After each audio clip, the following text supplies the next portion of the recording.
ces quelques mots. Alors, Nice.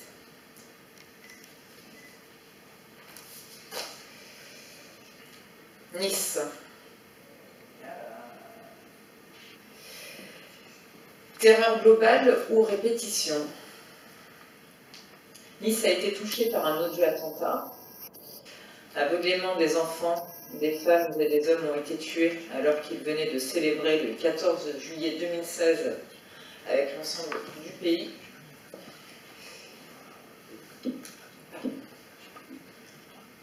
Un tel attentat, un jour de fête, touche toutes les familles.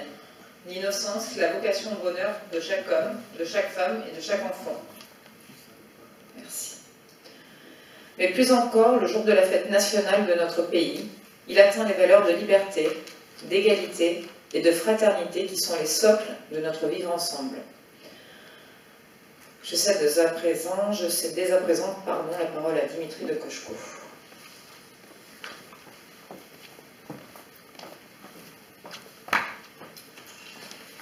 Merci. J'étais le 14 juillet à Nice, où à l'invitation du maire de Nice, Christian Estrosi, sont rendus German Krauthoff, celui qui tient le petit objet en plastique I Love Nice, qui est le maire de Beslan actuel, et Meyerbeck Krauthoff, qui est lui l'ancien maire de Beslan. Comme vous voyez, ce sont des hommes jeunes, tous des hommes qui ont vécu les événements de Beslan, qui avaient des copains dans cette école, qui ont donc pu aussi apporter certaines précisions. Pourquoi il était si important que les maires de Beslan soient invités à Nice et viennent commémorer avec nous les victimes, les 86 victimes de la promenade des Anglais à Nice? Eh bien, c'est que, comme l'a dit Henri-Paul Falavigna, tout ce qui est raconté sur Beslan, aujourd'hui dans notre presse, sert malheureusement la russophobie, sert malheureusement à déformer les faits contre la Russie. C'est parfaitement odieux d'utiliser justement un acte aussi dramatique, qui est en fait le pire acte terroriste qui a ouvert le siècle, avec peut-être les 2 tours de New York, et de s'en faire un usage géopolitique. Dire que toutes les victimes à Beslan l'ont été en raison d'un pseudo-assaut organisé par l'armée russe. Je ne vois pas quelle autre armée aurait pu le faire de toute façon. C'est évidemment faux déjà d'un point de vue technique, puisqu'on sait bien qu'un assaut organisé, que ce soit en TB, que ce soit même en Russie, au théâtre où il y a eu lieu avant une prise d'otage et où il y a eu lieu effectivement une intervention policière de commandos entraînés, de même que ce que nous avons pu voir sur l'aéroport de Marseille, par exemple. Ce sont des opérations qui durent très peu de temps, qui sont d'une efficacité assez redoutable, qui font des morts sur le moment, mais certainement pas pendant des heures. Or, à Beslan, les morts, ils ont été faits dès le début par les terroristes, pas par Poutine, comme aime à dire. Vous parliez du Monde, par exemple. Comme elle aime à dire certaines publications, malheureusement, chez nous, sans aucun respect d'aucun principe journalistique, d'aucune déontologie journalistique. Dès le début de la prise d'otage, et j'y étais 2 ans après, avec Henri-Paul Falavigna, à Beslan, où j'ai pu recueillir les témoignages des enfants survivants, parmi lesquels, d'ailleurs, Georgi, qui était justement l'enfant parrainé par Victoria Fadiev, dont nous avons marqué la mémoire au début de ce film, qui était une des plus actives de nos associés dans Enfants de Beslan. La mère de Gueorgui, soit dit en passant, s'appelle Fatima. Et il y a eu des victimes musulmanes de cet attentat-là, tout comme il y en a eu au Bataclan. Et souvent, les premières victimes de l'islamisme, je ne veux pas vous contredire, mais je veux quand même corriger un tout petit peu le tir. Les premières victimes de l'islamisme, c'est souvent des musulmans. Regardez ce qui s'est passé en Syrie, regardez ce qui s'est passé en Irak, regardez ce qui s'est même passé en Libye. Malheureusement, avec notre complicité, nous occidentaux, du côté des islamistes, contre les musulmans qui, eux, n'étaient pas islamistes. Donc, à Beslan aussi, il y a eu des victimes de toute religion ou sans religion. Il y a eu dès le début des gens qui ont été tués, les témoignages, tous les témoignages que j'ai pu recueillir sur place, parlent des terroristes qui sont arrivés par le chemin de fer, c'est-à-dire par derrière l'école, qui sont commandés par un homme qu'ils appellent le colonel, qui a un petit chapeau blanc sur la tête, et quand, évidemment, il y a une grosse panique dans le préau, où il y a plus de 1000 personnes, où rentrent ces terroristes, qui sont une trentaine, une quarantaine, on ne connaît pas le nombre exact, et qui, donc, dans ce mouvement de panique, un des pères et un des professeurs arrivent à calmer la foule en parlant en russe et en ossète, et le colonel, une fois que tout le monde s'est assis, que le silence est arrivé, le colonel demande à cet homme qui a tout calmé, « Alors, t'as fini ?» Et l'homme se retourne en disant « Oui, oui », et il lui tire une balle dans la nuque devant tout le monde. C'est Poutine, ça? Ensuite, toujours les témoignages que nous avons recueillis, et on en connaît peu de cette affaire-là. Il y avait 3 femmes avec les terroristes, toutes bâchées et sans doute bardées de ceintures explosives. Ces 3 femmes-là, à un moment, on entend une explosion dans une salle à côté, et j'ai été voir cette salle. Effectivement, les murs s'étaient couverts de sang. Le colonel les a fait exploser parce qu'elles ont protesté contre le fait qu'ils torturaient des enfants. Ensuite, un professeur, un grec, me dit-on, a été tué aussi par les terroristes. Enfin, il tue 14 pères qui avaient accompagné leurs enfants à l'ouverture, à la rentrée des classes. Ils les mettent à la fenêtre qui se trouve en angle droit par rapport au préau, au premier étage.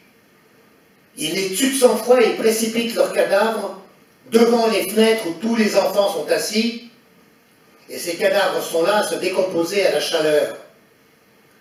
Quand à 13 h la bombe a explosé, eh bien justement c'était parce que le docteur Rochal et l'ancien président Ingouchi, c'est la République qui est à côté de l'Ossétie et de la Tchétchénie, eh bien ils obtiennent la permission des terroristes de venir retirer les cadavres, et c'est à ce moment-là que l'explosion se produit. C'est à ce moment-là que les enfants essaient de s'enfuir vers le robinet cassé, d'où l'eau fuit en permanence, et c'est là que les terroristes leur tirent dans le dos, et c'est là que des soldats interviennent, quelquefois sans leur gilet pare-balles, pour essayer de sauver les gosses qu'il y a, avec évidemment les parents qui se précipitent aussi. Le mur, le toit s'enflamme, c'est des toits en plastique qui fondent sur les gens, et effectivement beaucoup de gens sont brûlés dans le préau, où il était impossible de bouger, tellement il y avait de gens. Une des grand-mères que j'ai interrogées a raconté comment elle ne pouvait même pas s'asseoir. Donc le voilà, l'acte terroriste, et il est bien évident que dans ce contexte-là, il est très important de reconnaître justement le caractère des victimes du même terrorisme à Nice, au Bataclan et à Beslan. Et c'est ce qui a été fait à Nice, enfin cette année, malgré les mensonges véhiculés par nos médias, et la propagande géopolitique, je dirais politique aussi, qui est avec Beslan. Et pourquoi est-ce aussi fort? Et pourquoi est-ce que notre association des enfants de Beslan a été presque dès le début attaquée sans arrêt lorsque nous organisions ici des séjours pour les enfants rescapés de Beslan? Pourquoi a-t-on créé une pseudo-association Beslan pour nuire systématiquement à toutes nos demandes de fonds, à toutes nos demandes de sponsors, pour continuer à faire venir des enfants ici? Bien évidemment parce que Beslan était bien plus important qu'un simple acte terroriste dans l'école. Alors je dis simple, c'est évidemment un euphémisme, c'est un des pires, 186 enfants tués, c'est qu'il y avait derrière tout un plan géopolitique. Il y avait la volonté, en utilisant des terroristes qui en majorité n'étaient pas du tout tchétchènes, contrairement à ce qu'on a pu vous raconter en disant c'est un acte de défense des pauvres tchétchènes qui luttaient contre les Russes pour leur indépendance et patati et patata. Les Tchétchènes, il y en a toutes sortes. Il y a des Tchétchènes qui n'aiment pas du tout les Wahhabites qui essayent de mettre la main sur la Tchétchénie. On en a rencontré, on a fait venir des écrivains tchétchènes qui nous ont expliqué à quel point ils voyaient dans l'islamisme une autre sorte de globalisme, le même que celui de l'économie financière qui domine le monde. Mais simplement avec un contenu idéologique et dictatorial qui n'était pas du tout du coup des Tchétchènes, qui eux ont d'autres traditions musulmanes, d'autres traditions religieuses, qui sont d'ailleurs représentées par le président qu'ils ont actuellement, sur lesquels, bien évidemment, les Russes, et notamment Poutine, ont joué. Donc, l'idée, c'était d'utiliser des Ingouches. Les Ingouches sont un peuple qui sont à côté des Ossètes, entre, comme vous le savez, dans les Balkans, dans le Caucase, il y a des multitudes de peuples qui sont là depuis des siècles, avec des contentieux quelquefois assez lourds. Entre les Ingouches et les Ossètes, il y a un contentieux. Il y a un contentieux fondamental, c'est celui d'occuper des montagnes où les démographies ne peuvent pas se développer dans la mesure où il n'y a pas assez à manger pour tout le monde. Les Ossètes, qui sont les Alains, que nous connaissons puisqu'ils sont venus en France. Alençon, c'est une ville des Alains. Eh bien, ces Alains ont été obligés de se réfugier dans la montagne. Ils ont pu en descendre lors de la guerre civile pour occuper les territoires qui étaient avant occupés par les Cosaques, dits du Terek, c'est la rivière locale, on parle aussi des Cosaques du Kouban. Et les Ossètes, les Alains se sont installés là, aux dépens, jugent les Ingouches, à leurs dépens, estiment-ils. Il y a cette hostilité, et après la perestroïka, dans les années en 92, en 91, il y a eu une guerre entre les Ossètes et les Ingouches. Les Ossètes avaient d'ailleurs quasiment atteint la capitale ingouche.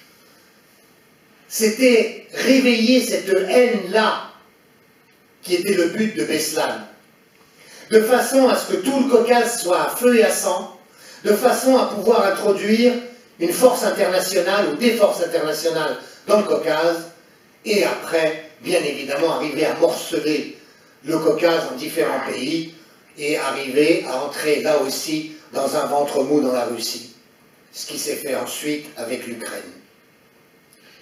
Vous comprenez pourquoi on ne veut pas savoir ce qui s'est passé à Beslan? Vous comprenez pourquoi c'est important que cet été, à Nice, il y ait eu le maire de Beslan qui est venu apporter sa solidarité à Christian Estrosi, aux habitants de Nice. Dans ces échanges, Christian Estrosi a affirmé « Contre la barbarie et la terreur que l'on veut nous inspirer, l'union de tous ceux qui sont attachés à la vie, à la liberté, à la démocratie reste la meilleure des armes. » Et German Khaoutov a répondu « C'est un honneur pour nous d'être avec vous ici à Nice et de pouvoir faire preuve de solidarité avec cette ville. Nous savons très bien ce que cela signifie que de perdre des êtres chers, car nous avons fait face à ce fléau en 2004 à Beslan. Et pour marquer cette solidarité, les deux maires de Beslan ont offert cette corne d'abondance qui est tout un symbole dans le Caucase, qui est gravée à la solidarité avec les habitants de Nice victimes des actes terroristes islamistes. Nice a offert ce petit objet en plastique écrit en anglais, mais bon, chacun comme il peut. En tout cas, ce qui est très important, c'est qu'il y ait eu cette solidarité, et aujourd'hui, à la messe des morts, nous avons prié pour les morts du Bataclan, de Nice et de Beslan. Merci à vous.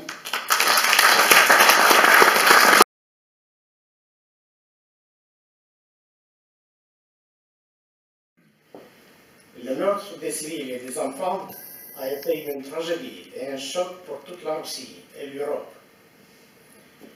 Vous conviendrez peut-être que c'est impossible de consoler la douleur des parents qui ont perdu leur enfant lors de l'attaque terroriste à Beslan. Mais nous pouvons et nous devons tirer des conclusions et des enseignements de cette terrible tragédie. Nous pouvons constater aujourd'hui que le problème du terrorisme international est devenu l'un des problèmes mondiaux les plus graves de notre époque. Malheureusement, le terrorisme international se répand de plus en plus à l'échelle mondiale. Il se manifeste dans les régions des conflits internationaux traditionnels, par exemple le Moyen-Orient, l'Asie du Sud, mais même les États les plus développés et les plus prospères, en particulier les États-Unis et l'Europe occidentale, n'étaient pas épargnés de ce mal. Sans une approche systématique, le terrorisme en tant que phénomène ne peut être vaincu. Il est indispensable d'éliminer ses origines. Les efforts d'une seule grande puissance, ou même d'un groupe d'États hautement développés, ne suffisent pas pour lutter contre le terrorisme international. Les pays du monde entier se rendent compte que la lutte contre le terrorisme dans les conditions contemporaines doit être menée de concert. Cette lutte nécessite les efforts collectifs des États, des peuples et des sociétés civiles, c'est-à-dire de la communauté mondiale tout entière. C'est très important que, dans les moments difficiles, nos pays, la France et la Russie, se sont réunis et se sont aidés comme alliés. Les amis fidèles, ils ont combattu côte à côte. À l'époque moderne, cette expérience historique appelle nos peuples à faire face ensemble aux nouvelles menaces, avant tout au terrorisme international. Merci.